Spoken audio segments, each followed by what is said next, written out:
Ohio State student Eddie Bautista Garcia remembers just about every book he ever read in his small-town Ohio middle school and high school.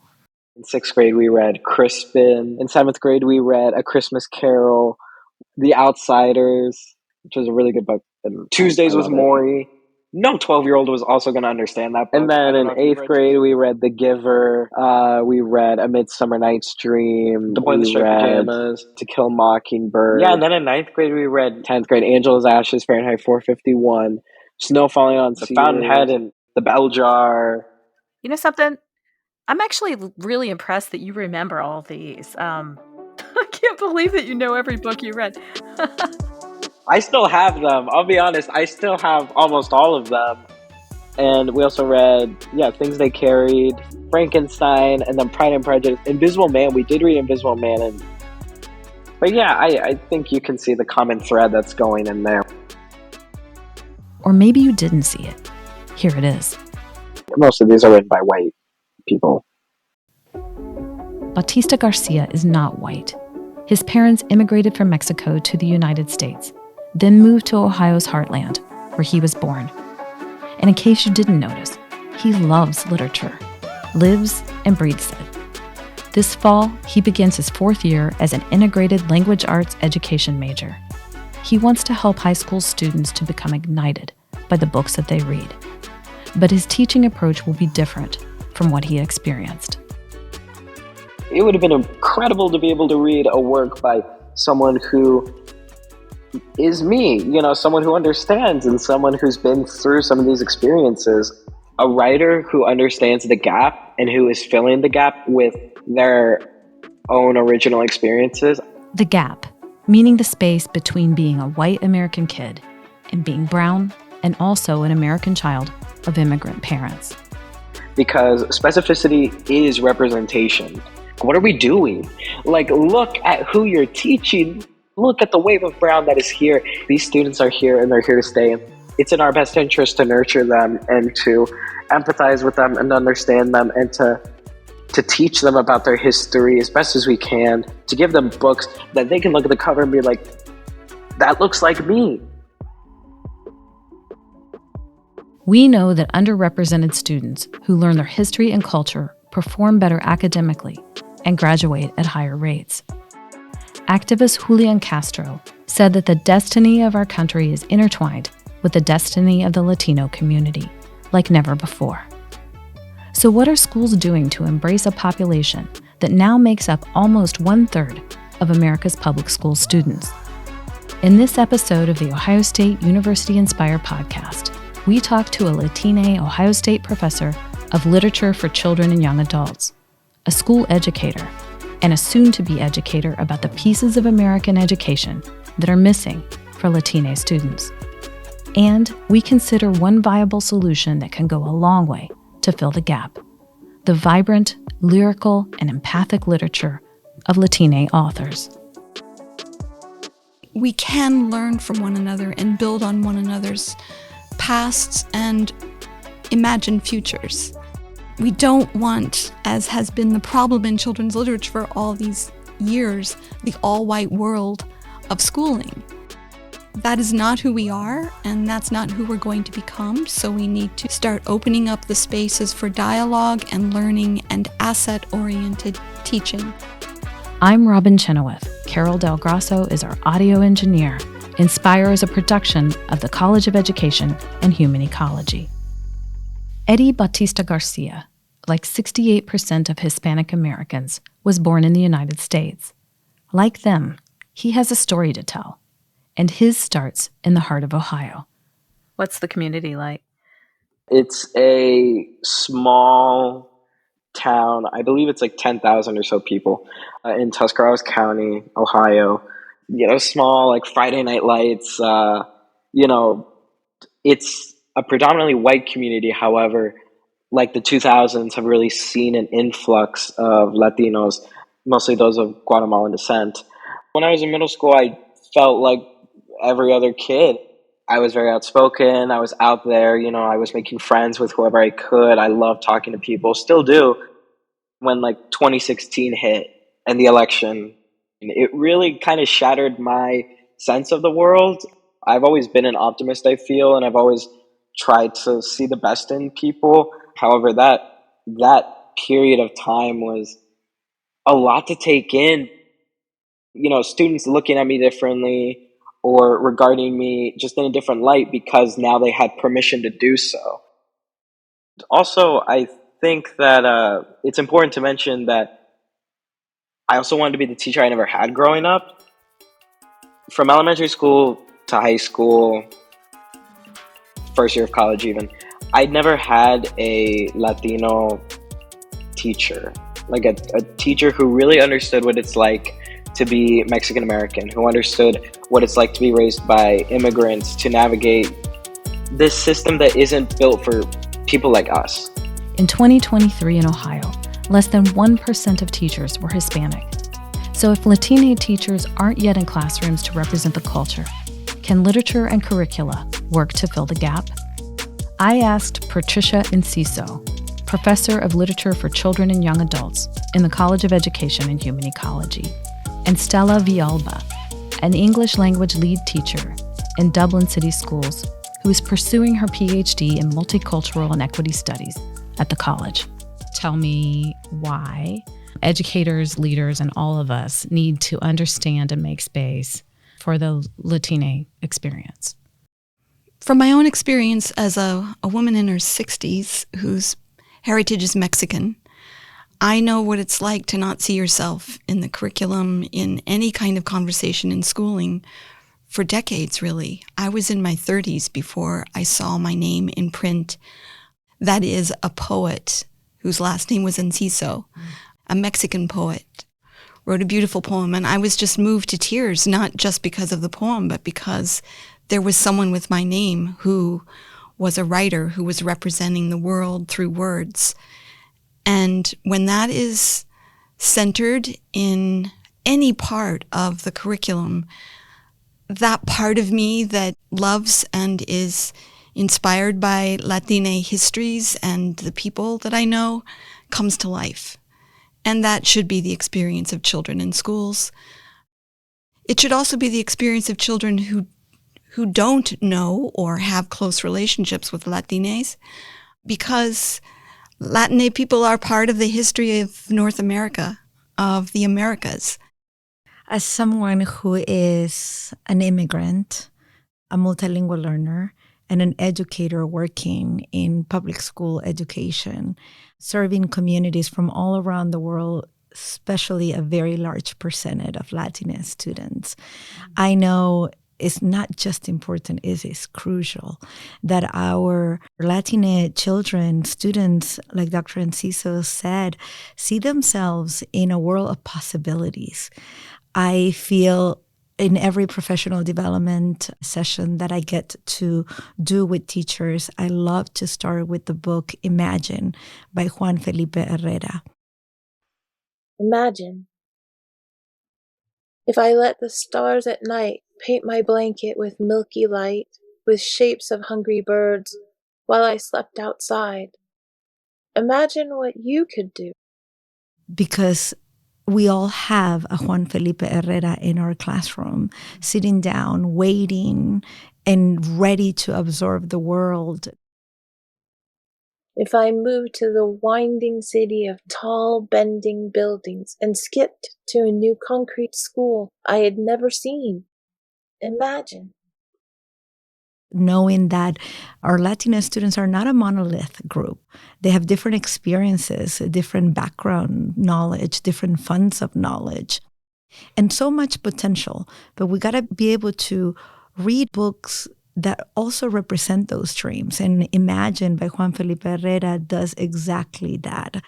It tells his story as a migrant child coming to the United States with all his beautiful language in Spanish, knowing how to read and write in Spanish, and arrives in a classroom where he only hears one sound, and is the sounds of the English language. Imagine if I grabbed a handful of words I had never heard and sprinkled them over a paragraph so I could write a magnificent story. Imagine. But because he already brought his funds of knowledge of loving words and noticing words, he was immersed in learning also English.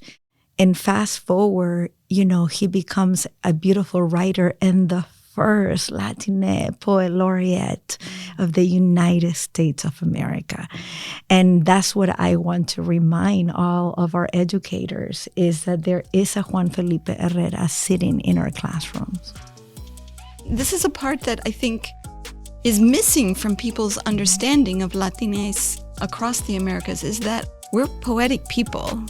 We love our language. We love our language. Yes. The poets were revered and continue to be revered. If you go to Mexico City, you see book stalls everywhere. People are reading and writing and telling stories and creating poetry. Which makes so much sense, right, Dr. Enciso? We love music. Latina communities from around our Central South America love music, love poetry, and love rhythm. Right? U.S. Poet Laureate Juan Felipe Herrera credited his third grade teacher with changing his self-perspective. He wrote, "You have a beautiful voice. Say this to someone and you will change their lives. Think of the third grade teacher in San Diego, Miss Layla Sampson, in 1956, uttering these words to a shut-down farm worker country boy. That child was me." Somebody sees me, somebody hears me, somebody notices me.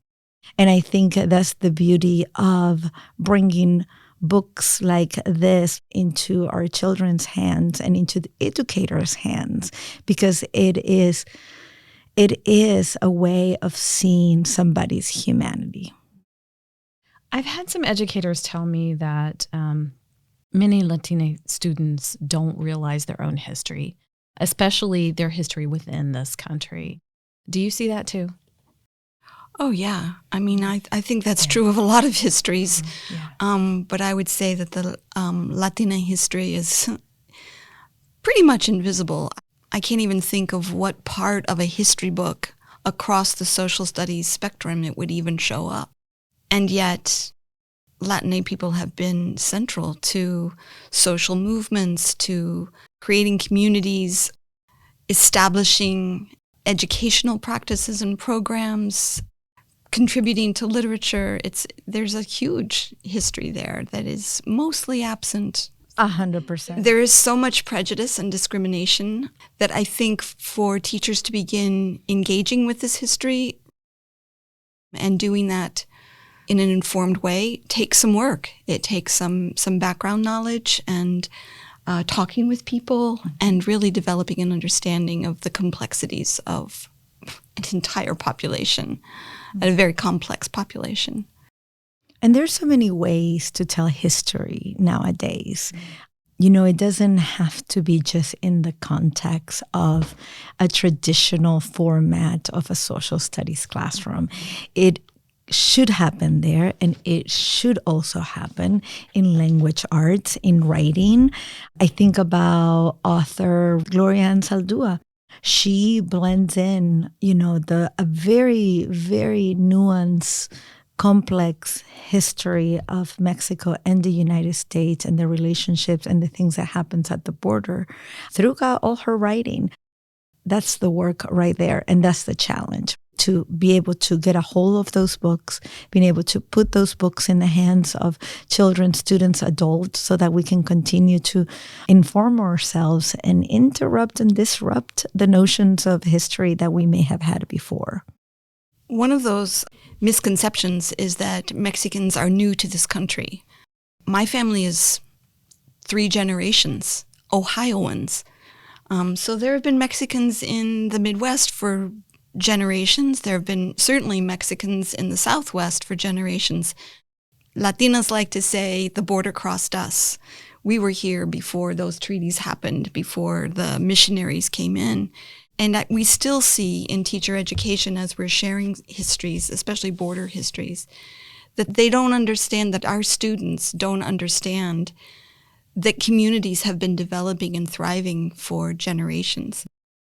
We have to make an intentional effort to make sure that these books exist in our classroom libraries, because Latine authors and writers are not usually the first ones that are being promoted every Tuesday when new books come out. Of the 3,500 children's and young adult books published in 2023, only 11% were written by Latine authors, and less than 9% were written about Latine people, according to the Cooperative Children's Book Center. For our listeners who can't see this, Dr. Enciso has this, I want to call it a suitcase on wheels, It is. full of books, and she keeps pulling them out as we hit a different topic. Well, this is A Seed in the Sun by Aida Salazar, and she is part of, I think she started Las Musas. Las Musas is a collective that spotlights Latina authors of children's literature. A Seed in the Sun is the story of a young girl in California at the time of the grape boycotts with Cesar Chavez and Dolores Huerta. I sometimes think about how I lost my voice. I could have buried it in the earth, in the surco, the long row of dry dirt, where we planted onion bulbs last spring, while the heat of a too-hot California day fell on our arched backs like barrels of sun. It's her story of entering into a union to stop the oppression and the terrible working conditions of the grape fields and the migrant workers' experiences. So it's told in verse. It's a beautiful story. I've taken what Concha once told me to heart. No matter how much we miss, no matter if teachers are mean, no matter they sometimes punish us for speaking Spanish, no matter if we can't keep friends, school is ours. And it's the winner of the Tomás Rivera Award, which is another way to find great books. Go to the awards. Tomás Rivera Award for Mexican American Children's Literature, and Pura Belpré, which is part of the American Library Association Awards. Though publishing companies might not promote them, there are lots of representative books, if you know where to look. I asked Bautista Garcia which titles he would read if he could have a do-over of his high school years. If you could go back and put the book into the hands of the teacher who was distributing them to your class, what books would you have given them? Diane Guerrero's In the Country We Love. I don't know if you're familiar with Diane Guerrero, but she was on Orange is the New Black. It is such a good read, but it is also heavy because she was 14 years old and both of her parents were deported just like that. And so she comes home to an empty house and she doesn't know what's going on. And it's her having to navigate what that's like in the country we love. So that's one. Two, Reina Grande's The Distance Between Us. I read that memoir for a class. It was a reader's choice. And it was Grande reuniting with her father on the other side. They made the journey to America as well. And that one's also heavy, but it's beautifully written. There's a quote in there that I just thought was so real, I think. The quote is, "And I didn't stop hating my name until many years later when I realized that it wasn't a name to be ashamed of, but one to live up to." I think that some of us have that sort of, if it's not shame, it's like embarrassment. I know when I was in middle school, like people would be like, "Man, you have such a long last name, Eddie Bautista Garcia." And some of my friends would joke like, "Yeah, Eddie Bautista Garcia, Lopez, the Hernandez, like, they were adding on last names to it." But I embrace both my last names because the second last name is my mom's last name, and I embrace both of them. That's my name. It's who I am. But I think that quote can undoubtedly echo with the population, with some of those kids. One I do really want to shout out is Victor Martinez's Parrot in the Oven. I think it's the 1996 National Book Award winner for young adult literature. And it is 14-year-old Manny trying to discover what it means to be like a respected man in 1970s, I believe 70s California. And it is funny. It is relatable at some points. It's so good. I actually purchased that book this year and I loved it. I would also recommend Javier Zamora's Solito, and that's his own journey as a child coming to America to reunite with his family. I read that over a Saturday. I could not stop. I was just engrossed by it. Of course, the immigration situation and that our communities face is ongoing, is detrimental. And our children, our students are very aware, very, very aware of those stories and very aware of those situations. Stella Villalba saw Zamora speak in Columbus last June. The New York Times best-selling author was 9 years old when he was abandoned mid-trip by the coyote hired to transport him. His journey of walking from El Salvador to the United States, basically by himself and with the help of strangers, was able to be reunited with his family. I want what the baker's family has. Everyone in the same room. All my friends and I want to be with our parents, where everything is new, fresh, where garbage is collected by trucks, where water comes out of silver faucets, where it snows the whitest snow.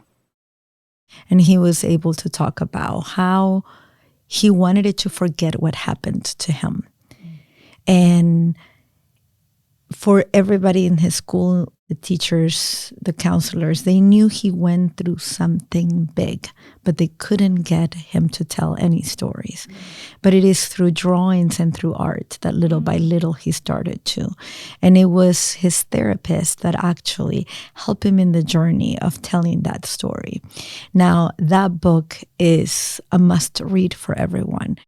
It's a story that I know for a fact represents many of the children that we serve in our school systems and how lonely they are many times because immigration is judged and misunderstood, and because there's only one side of the story that is being told, and we forget that there is a human being behind all these situations. We need more than one story of humanizing experience. And when I think children begin to understand what borders do on both sides of the border, they begin to formulate what is right, what is humane, what is legal, what is illegal, and why we need to be finding ways to belong together. All of these books raise these questions. There is no clear single answer, but the collection of these stories is really a powerful experience. There is despair in these stories, but also beauty in the enduring family ties, in moments of overcoming, in the hope, and not just the written stories, but the living ones and the lived ones. Like Villalba's father, who escaped the dictatorship in Paraguay by fleeing to Argentina, but still grilled asada there on Sundays to remember home, and taught his daughters to hear music beyond the English lyrics on vinyl records. And Enciso's grandfather, who after living for years in the United States, working hard, raising a family, and yes, dealing with racism, went back home. My grandfather went back to Mexico at the end of his life, so he could be with family members who could bury him properly and they would take care of his grave.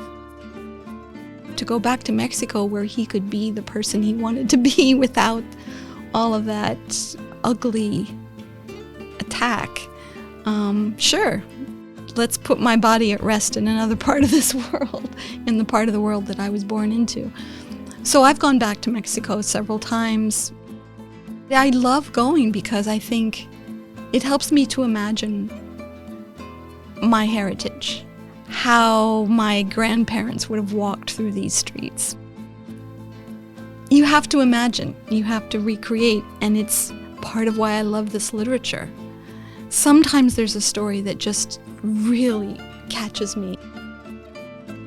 As I'm listening to you tell that part of your story, and I find myself overwhelmed with emotions. As an immigrant, as somebody who is transnational, I hold emotional ties. My family is back home. I think about the literature that lives in my heart, that is not published in the format of a book. This is, again, the power of stories.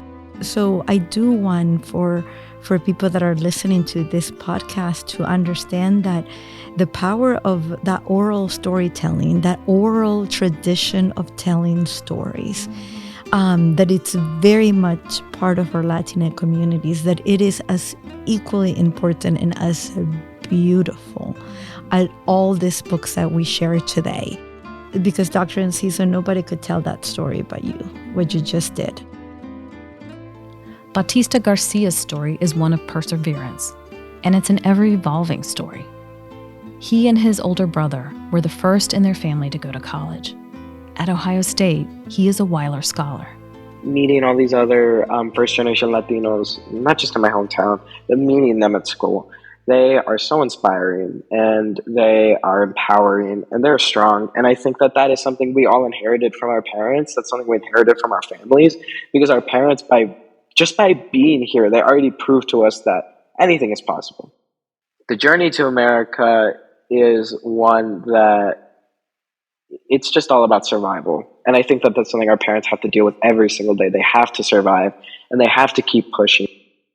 There's no stopping. There's no quitting. It's just not in their system. It's that spirit that we, the kids, then possess, that we are then incentivized by, strengthened by. My parents are my rock, and they really, even in college when I've had some struggles, they remind me, you didn't come this far to fail now or to stop now, because I've been fortunate with what I've been given, the belief that's been instilled in me. It'd be a waste if I can't pay it forward to the next generation. I have to do something about it. You founded a student group at Ohio State called Latino Educational Empowerment. Can you tell me about what that group does and why is it needed? It started because I was meeting so many exceptional Latino students back home. And, God, these kids are so talented and they are so wonderful. And yet they don't have the information. They don't have the resources. They don't have the access to understand higher education. They don't, even know about something as small as like National Honor Society. You know what I mean? So how are they going to understand the higher education landscape? How are they going to understand how to apply to college, how to get into college, who gets into college? How? All of those different questions. Twice last year, his group brought Latine students from Tuscarawas County to the Ohio State Columbus campus. They feed them lunch, they arrange speakers, but best of all, they pair them with mentors. It's about connecting these younger Latino students with their older counterparts, for them to see that it is possible, if only they knew it was possible, that yes, you can become a pediatrician. Yes, you can become a teacher. You can become an attorney. It's out there. And here's someone who did it. Here's someone who's doing it. Here's someone who looks like you and comes from similar circumstances, and they're going to tell you how they did it. So many signed up in the spring that Bautista Garcia had to fundraise for a bus. The kids loved it. One wrote, I want to go to college because I will be the first in my Hispanic family to attend. That there, that's plenty. Literally, that's all we want. I'm wondering, as an extension of what you're doing now, what do you hope that you can do for students once you're a teacher? I want them to write stories. I want them to write essays and to articulate themselves and to be passionate about whatever it is they're arguing. I want them to read fantastic literary works that represent them, that are organic in their representation, that feel just normal to them. I want them to have that kind of opportunity, and I want them to analyze those texts, and I want them to keep being learners. And so what I want to accomplish with my degree is just to continue encouraging students to pursue education, higher education in particular, because it's so worthwhile. You're not going to regret it. And to chase their passion. I feel like a lot of people don't take the risk because they feel that, or maybe they've been told or discouraged or whatever, that what their dream is inachievable, that their dream cannot happen. But again, my parents are a living testament. All our parents are living testaments that dreams can happen. Birds, Dr. Enciso says, are often a metaphor for migrancy, those improbable journeys that some dare to take. And so we leave you with this poem, read in Spanish by Stella Villalba and English by Patricia Enciso. Words Are Birds by Francisco Alarcón.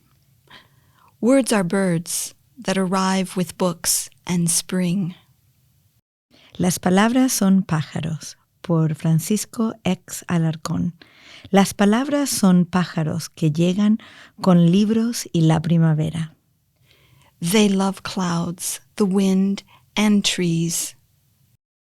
A las palabras le gustan las nubes, el viento, los árboles. Some words are messengers that come from far away, from distant lands. Hay palabras mensajeras que vienen de muy lejos, de otras tierras. For them, there are no borders, only stars, moon, and sun. Para estas no existen fronteras, sino estrellas, sol y luna. To read a list of great literary works written by and about Latine people, see the link in our episode notes. Thanks to the Weiler family for their supportive efforts by the Latino Educational Empowerment Student Group.